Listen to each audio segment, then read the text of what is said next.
Israel ও আমিরাতের পররাষ্ট্রমন্ত্রীদের বিরল বৈঠকে ফিলিস্তিন নিয়ে আলোচনা। নতুন শুল্ক প্রস্তাব স্থগিতে ট্রাম্পকে প্রধান উপদেষ্টার চিঠি। এবং নাসিরের প্রত্যাবর্তনে পাল্টে গেল রূপগঞ্জ টাইগার্স।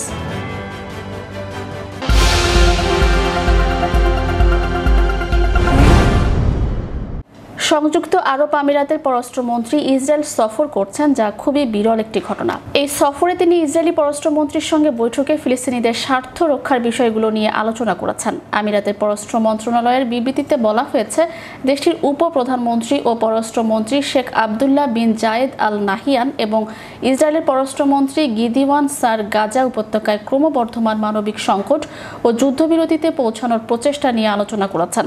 বৈঠকে গাজা সংঘাতে যুদ্ধবিরতির প্রয়োজনীয়তার উপর জোর দিয়েছেন আমিরাতের পররাষ্ট্রমন্ত্রী। মার্কিন মধ্যস্থতায় আব্রাহাম চুক্তির অংশ হিসেবে সংযুক্ত আরব আমিরাত ও ইসরায়েল 2020 সালে কূটনৈতিক সম্পর্ক স্থাপন করে, কিন্তু 2023 সালের অক্টোবরে গাজার যুদ্ধ শুরু হওয়ার পর থেকে দুই পক্ষের মধ্যে আনুষ্ঠানিক যোগাযোগ সীমিত হয়ে পড়ে। মার্কিন প্রেসিডেন্ট ডোনাল্ড ট্রাম্পের বৈশ্বিক শুল্ক আরোপের ফলে আর্থিক বাজার অস্থির হয়ে উঠছে। এ অবস্থায় মূলধারার আর্থিক প্রতিষ্ঠান থেকে স্বাধীন হলেও বিনিয়োগকারীদের মধ্যে অস্থিরতা দেখা দেয় অন্যান্য সম্পদের মতো ক্রিপ্টো বাজারও হুমকিতে পড়েছে। সোমবার সকালের দিকে ক্রিপ্টো ডেটা দেখায় বিটকয়েনের দাম 7%-এরও বেশি কমে $৭৬,৬০৫ লেনদেন হয়েছে। এটি 5 মাসের মধ্যে সর্বনিম্ন মূল্যে নেমে এসেছে। এর আগে মার্কিন নির্বাচনে ট্রাম্পের জয়েন্ট বিটকয়েনের দাম সর্বকালের সর্বোচ্চ 80,000-এ উঠে যায় এবং $1,00,000 ছাড়িয়ে যায়। এদিকে শুধু বিটকয়েনই নয়, সোমবার সকালে দ্বিতীয় বৃহত্তম ক্রিপ্টো মুদ্রা ইথেরিয়ামের দাম প্রায় 18% কমেছে। একইভাবে এক্সপেরিয়ার এর দামও একই রকম কমেছে। পশ্চিম তীরের হেব্রনে অবস্থিত ঐতিহাসিক ইব্রাহিমী মসজিদের সমস্ত দরজায় তালা লাগিয়ে দিয়েছে দখলদার ইসরায়েলি কর্তৃপক্ষ।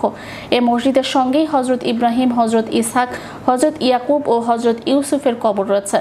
দখলদারদের কর্মকাণ্ড একটি বিপজ্জনক পদক্ষেপ, যার লক্ষ্য ইব্রাহিমী মসজিদ, এর করিডর, উঠোন কক্ষ এবং অভ্যন্তরীণ ও বহিরাগত দরজার উপর মন্ত্রণালয়ের সার্বভৌমত্বকে স্পষ্টভাবে ক্ষুণ্ণ করা। মন্ত্রণালয় আরও জানিয়েছে, এই বিষয়টির জন্য আন্তর্জাতিক সম্প্রদায়ের কাছ থেকে একটি গুরুতর অবস্থান গ্রহণ করা প্রয়োজন। ধর্মীয় স্থানগুলো রক্ষার দায়িত্বের জন্য এই অন্যায্য দখলদারকে জবাবদিহি করতে হবে।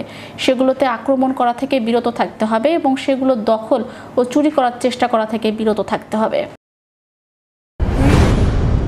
বাংলাদেশের জন্য প্রস্তাবিত মার্কিন শুল্ক প্রস্তাবের পুনর্বিবেচনা চেয়ে যুক্তরাষ্ট্রের প্রেসিডেন্ট ডোনাল্ড ট্রাম্পকে চিঠি দিয়েছেন প্রধান উপদেষ্টা ডক্টর মোহাম্মদ ইউনূস। সোমবার প্রধান উপদেষ্টার প্রেস সচিব শফিকুল আলম এ তথ্য জানিয়েছেন।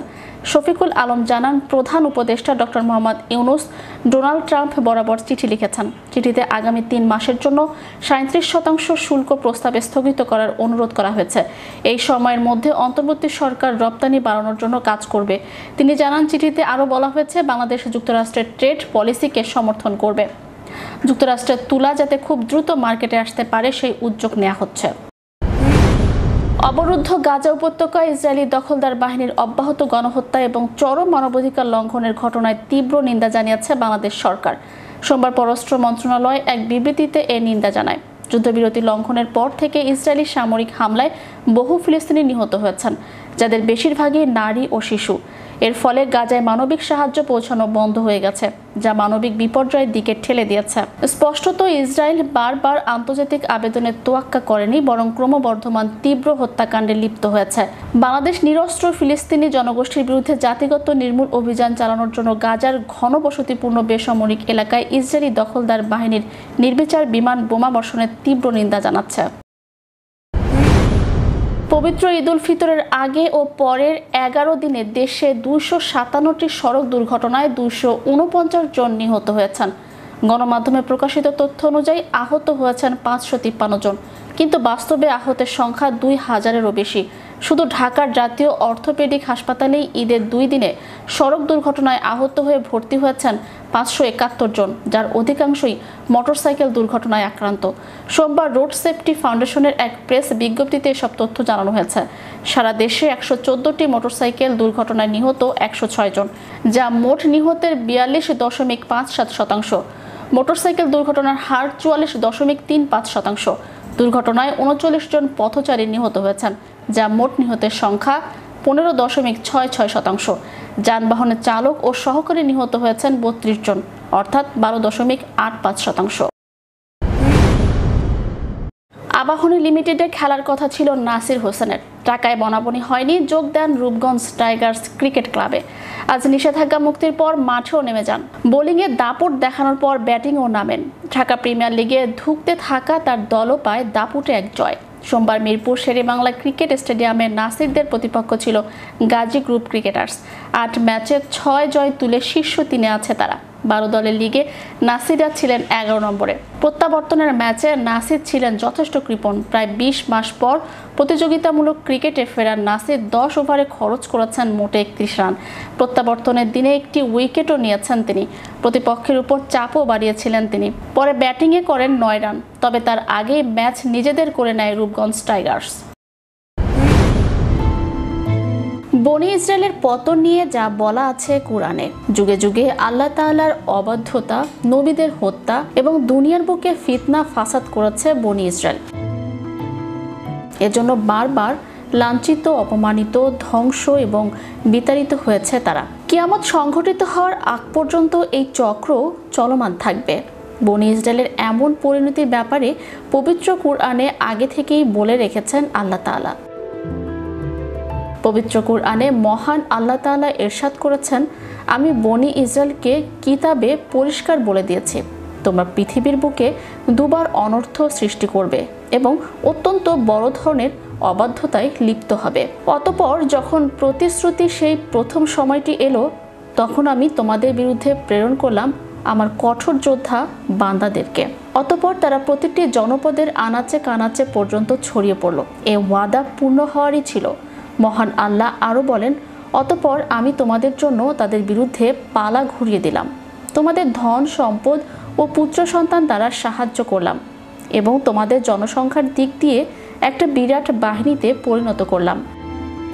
তোমরা যদি ভালো করো তবে নিজেদেরই ভালো করবে এবং যদি মন্দ করো তবে তাও নিজেদের জন্যই করবে। এরপর যখন দ্বিতীয় সে সময়টি এলো, তখন অন্য বান্দাদের প্রেরণ করলাম, যাতে তোমাদের মুখ মণ্ডল বিকৃত করে দেয় আর মসজিদে ঢুকে পড়ে যেমন প্রথমবার ঢুকেছিল এবং যেখানেই জয়ী হয় সেখানেই পুরোপুরি ধ্বংসযজ্ঞ চালায়। হয়তো তোমাদের পালনকর্তা তোমাদের প্রতি অনুগ্রহ করবেন, কিন্তু যদি পুনরায় তদ্রূপ করো, আমিও পুনরায় তাই করব। আমি জাহান্নামকে কাফেরদের জন্য কয়েদখানা করেছি। বনি ইসরায়েলের এই আয়াত থেকে বোঝা যায় এই জাতি দুনিয়ার বুকে দুবার ফাসাদ সৃষ্টি করবে, অতঃপর আল্লাহ তাদের পরাজিত করবেন। ধারণা করা হয় প্রথম ঘটনাটি ইতোমধ্যেই ঘটে গেছে।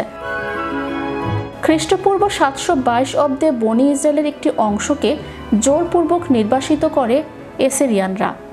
পবিত্র কোরআনে আল্লাহ বলেন, অতঃপর আমি তাদের বিরুদ্ধে তোমাদের জন্য যুদ্ধের পালা ঘুরিয়ে দিলাম, তোমাদের ধন ও সন্তান সন্ততি দ্বারা সাহায্য করলাম এবং তোমাদের করলাম সংখ্যাগরিষ্ঠ। এভাবেই দুনিয়ার বুকে বনি ইসরায়েল পুনরায় ক্ষমতা দান করেন আল্লাহ তাআলা। ধারণা করা হয় গেল কয়েক হাজার বছরের মধ্যে এই প্রথম সামরিক, রাজনৈতিক ও অর্থনৈতিকভাবে সবচেয়ে শক্ত অবস্থানে রয়েছে ইসরায়েল ইসলামের শুরুর দিককার কুরআনের তাফসিরবিদদের মতে। কোরআনে বর্ণিত দুটি ঘটনাই ইতোমধ্যে সম্পন্ন হয়েছে, তবে আধুনিক মুফাসসিরদের বিশ্বাস দ্বিতীয় ঘটনা এখনও সংঘটিত হয়নি। ইসলাম ধর্মের বিশ্বাস অনুযায়ী কিয়ামত সংগঠনের আগে ইমাম মাহাদির নেতৃত্বে মুসলিমরা জেরুজালেম জয় করবে। বর্তমান বিশ্বের ঘটনাবলীর পরম্পরায় অনেক মুফাসসির মনে করেন এটাই হবে বনি ইসরায়েলের উপর দ্বিতীয় বিপর্যয়ের ঘটনা। Channel 52 news desk. ওই যে টাকার জন্য বিন্দু পরিমাণ দ্বিধাবোধ। শেখ সাদের সঙ্গে রাত কাটান চিত্রনায়িকা পরিমণি, এমনকি গায়ক সাদি মারধরও করেন নায়িকাকে। এমনই বিস্ফোরক দাবি পরীর গৃহকর্মীর। আমাকে মারধর করছে, বাচ্চার খাবারের ইস্যু নিয়ে আমাকে মারধর করছে। ঈদের আগেই গুঞ্জন ছড়িয়েছিল দুই দেশে, অভিনেত্রী পরিমণি নাকি গায়ক শেখ সাদির সঙ্গে সম্পর্কে জড়িয়ে পড়েছেন। খুব শীঘ্রই নাকি তারা বিয়ের পিঁড়িতে বসছেন।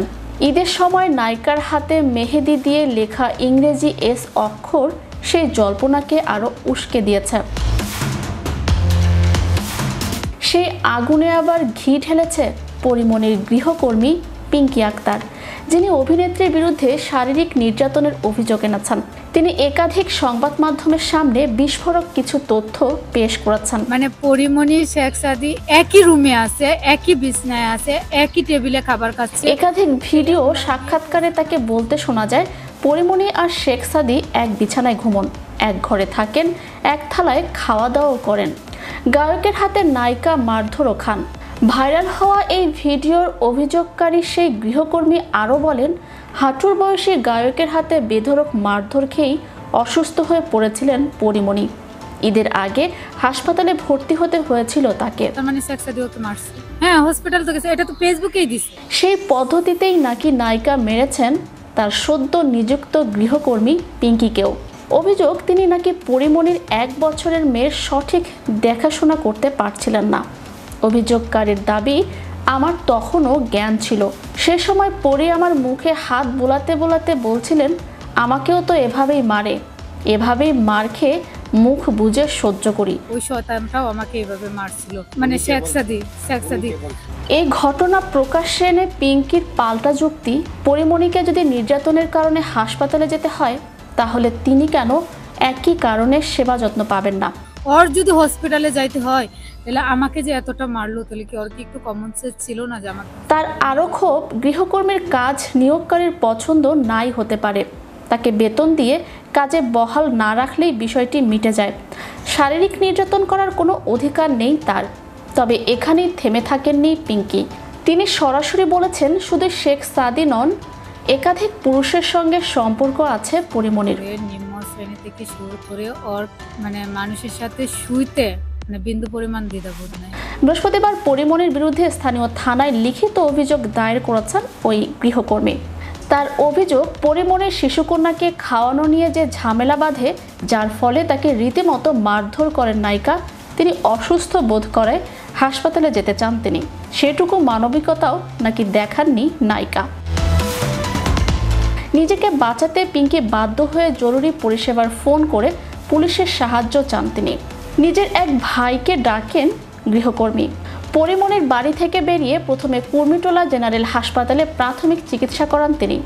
ঢাকার ভাটারা থানায় লিখিত অভিযোগ দায়ের করেন ওই গৃহকর্মী। অভিযোগ দায়েরের বিষয়টি নিশ্চিত করেছেন ভারপ্রাপ্ত ওসি মাজহারুল ইসলাম। আসলেই বলো, চ্যানেল 52 বিনোদন ডেস্ক।